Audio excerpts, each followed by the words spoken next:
Merry Christmas to all of you. Ngayon po ay nagawa ako itong mga prutas na to para sa ating mga daily needs natin mga guys. Ito po ay guys ay Pasko ngayon guys. Sana po ay marami pang taon na ano pa sa ating buhay. Hindi pa natin alam kung bukas ba o sa sunod na taon ay buhay pa ba tayo. Kaya ngayon guys, nagawa ako nitong mga pagkain na mga organic. Kaya tayo guys, para humahaba pa yung ano natin, yung buhay natin guys. Kumakain tayo ng ganito guys. Hindi man lang na sabihin mo na mga mahal ang mga mga prutas, mga pagkain. Lahat naman guys mahal. Kahit mahal mo yung tsuwa mo guys, mahal mo. Tapos sabihin mo na mga mahal ang mga bilihin. Lahat guys mga mahal. Kaya guys, ito na lang ang gawin natin guys. Habang nabubuhay tayo guys, ito ang mga gawin natin guys. Ito. Kakain ka yan guys para ay mawala yung wrinkles mo guys. Tapos mawala pa yung mga depress mo guys. Ito kamatis guys, yung maliit na kamatis. Maganda yan sa heart. Good for the skin, good for the wrinkles, good for good for the heart. Lahat ng mga pula, color red is good for the heart guys. Tapos kumakain ka nito guys, mga ano lang, mga ganyan lang guys. At araw-araw kakain ka ganyan, ganito. Ganyan. Isang dakot, mga isang dakot. Mga isang dakot guys. Dami pa, punuin mo yung ano mo. Basta in moderate ka kumakain guys. Tapos ito guys, yung sweet corn.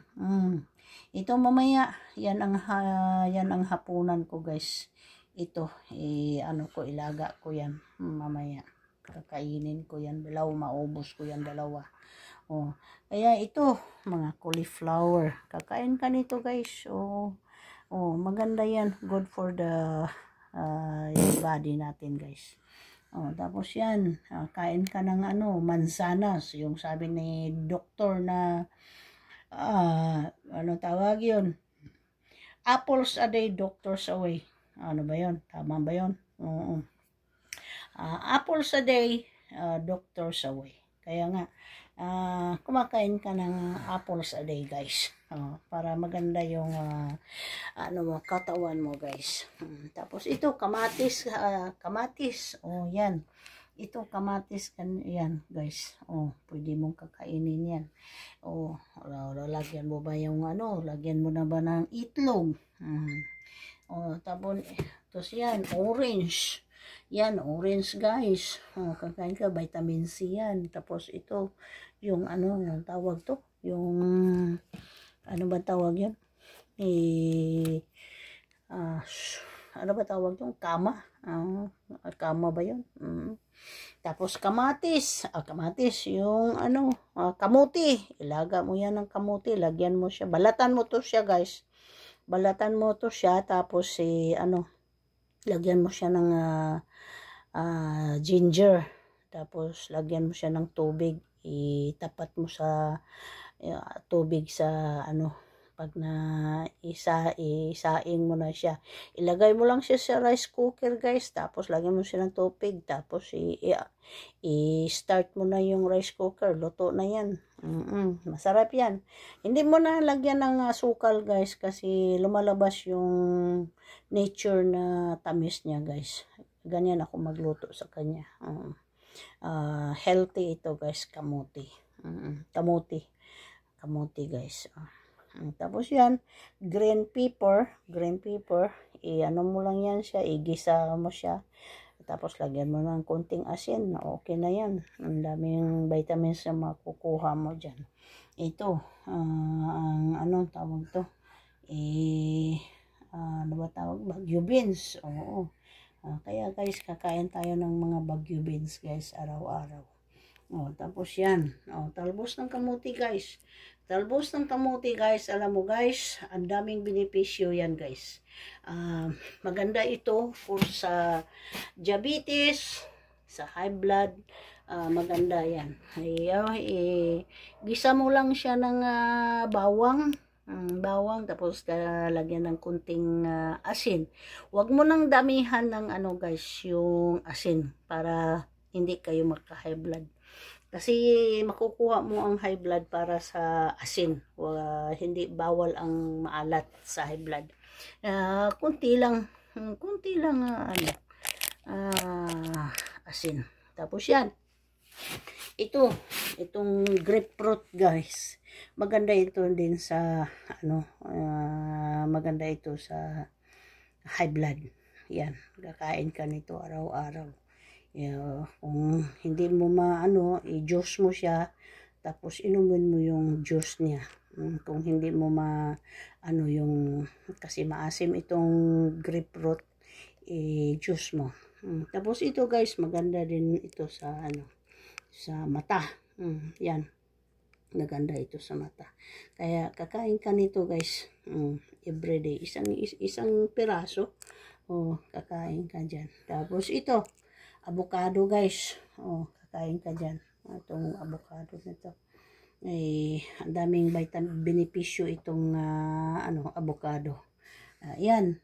Yung tawag yon, dragon fruit. Kakain ka nitong dragon fruit. Yung red guys ay maganda for the heart. Pati yung puti, maganda din.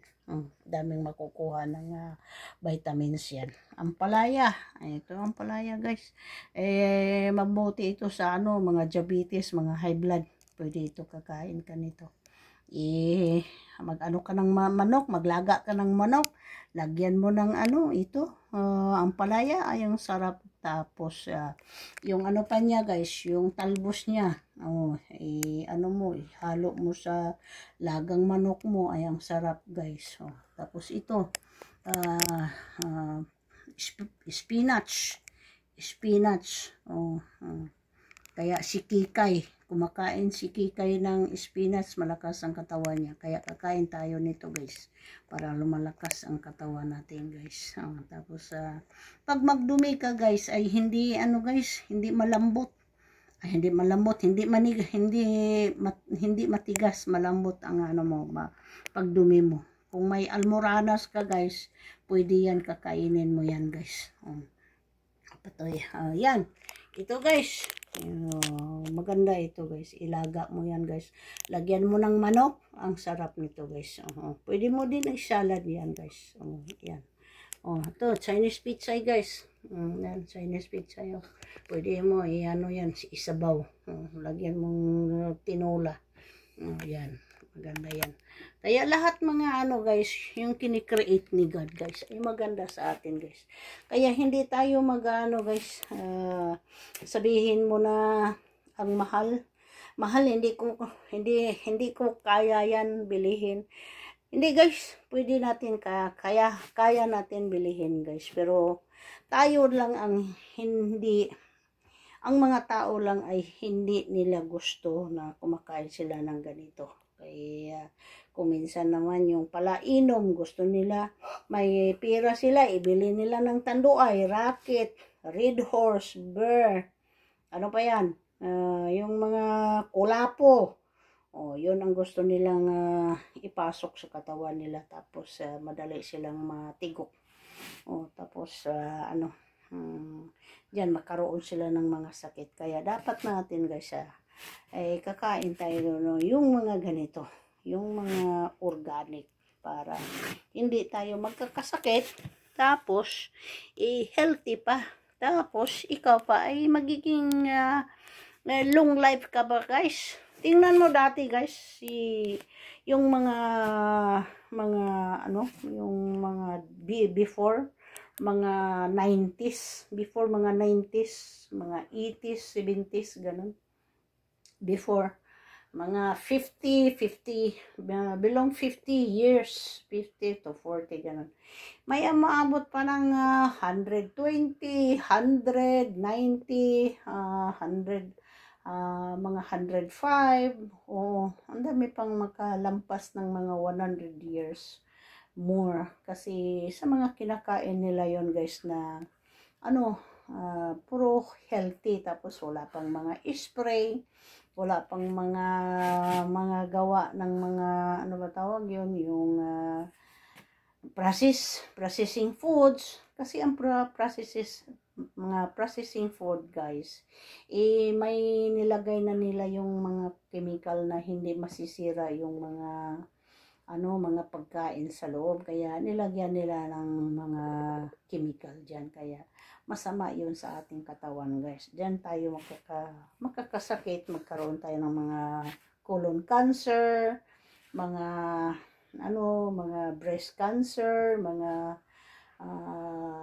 brain cancer, ganon, mga bone cancer, ganon, skin cancer, kasi sa mga pagkain natin yan guys. Alam mo guys, sabi nila guys, sabi nila, lahat ng mga gulay, mga lahat mga pagkain, may mga mga chemical. Halimbawa, may may fertilizer, may mga spray. Kaya guys, ito lang ang sagot ko sa inyo guys. Kung natakot kayo sa mga ganyan, hindi kayo natakot sa mga sa mga canned goods na kinakain mo, tapos mga processing foods, mga junk foods, ganon, ito guys, hugasan mo lang siya na guys. Maghugas ka nito guys, ibabad siya ng 1 oras, tapos lagyan mo siya ng 1 kutsara na asin at saka suka. Tapos 1 oras mo ibabad bago mo kainin. Tapos pag bago ka na nababad mo na siya guys, huhugasan mo pa ng 3 times para malinis na kaagad ang mga mga pagkain mo na natakot ka sa mga chemical. Kaya guys, tayo lang ang magawa ng paraan. Lahat naman mga fertilizer, lahat ng mga chemicals. Kasi pag hindi na nila inesprehan yun guys, alam mo, wala nang matira. Ang dami ng mga ngayon, mga pisti na kumakain sa mga gulay, sa mga prutas, sa lahat ng mga puro na mga tawag yun, dangan. Dami ng mga dangan. Kaya tayo na lang guys, mag-prevent sa katawan natin guys, na huhugasan na lang natin ng maigi. Tapos hindi kayo kakain ng puro pirito, magawa kayo ng mga laga-laga. Kagaya nito, pwede mo naman siya ilaga, pwede naman mo siya igisa lang konti ng bawang or mantika konti. Oo. Tapos ayan, mais ilaga mo. Tapos yan, ganyan. Yan kakainin mo guys, alam mo. Diyan ka makakuha ng mga magandang benepisyo sa katawan natin guys. Basta ikaw ay marunong ka lang sa katawan mo, hindi ka magkakasakit. Kaya kung minsan naman mga bata pa, iano ko ha. Ang mga bata na nagkakasakit, yung edad na 20, 30, 40, ganun, nagkakasakit na sila. Kasi palagi silang kumakain ng mga junk foods. Tapos, uminom ng mga Pepsi Cola, mga Coca-Cola, lahat ng mga liquids, guys. Guys, iwasan mo na yan, guys. Yung mga junk foods, yung mga processing foods, iwasan ninyo. Ito nang yung mga kakainin nyo, guys. Lahat ng ganito, guys, ay maganda na sa katawan, guys. Tapos, huwag ninyong kalimutan, guys, inom na kayo ng tubig. kagaya sa Pilipinas ay mainit masyado. Every 1 hour inom ka ng isang basong tubig kasi palagi kang pinapawisan, tapos palaging lumalabas ng pawis sa katawan mo, kaya palagi kang umiinom ng tubig. 1 hour 1 glass a day. 1 glass a day. 8 to 12 glasses a day. Mga 2 litro, ganun. Kaya nga guys, mag-ingat-ingat sa mga pagkain natin guys. Tapos guys, hugasan lang mag-igi guys. So thank you so much guys. Don't forget subscribe my channel Mendelos guys. Jimblen. Dati Mendelos yun guys, tapos palitan ko na Jimblen. Kasi nag-ano ako ng star maker para mapasok sana yung star maker, pero hindi naman pwede kasi magawa tayo ng copyright. Kaya ang ginawa ko na lang na Jimblen na ang nalagay ko sa sa YouTube ko. Kaya ito na ibalik ko yun ng dati. So thank you guys. Don't forget subscribe my channel Jimblen, and thumbs up my videos and comment down below. Okay guys, thank you so much. I love you. Merry Christmas and Happy New Year. Prosperous Happy New Year and Merry Christmas to all of you. Si Santa Claus guys. Si Santa Claus pulo kay aping, puti ang bungot. Kaya nga happy always lang guys. Basta always lang tayong masaya. Huwag kayong mag-alala sa about future, kung anong mga narating natin sa buhay. Kung nasa harap natin, okay na yan. Basta always happy. Take good care and God bless you. Thank you so much and bye-bye. Bye-bye, bye-bye, bye-bye. Bye-bye, bye-bye, bye-bye, bye-bye. Ay, Diyos ko. Malipayon lang gapon guys. Basta ang ato ang kinabuhi, always happy. Basta hindi natin kalimutan itong mga pagkain na ito ay daming mga more nutritions and more vitamins. So thank you guys. Salamat sa inyong lahat. Thank you. Bye-bye.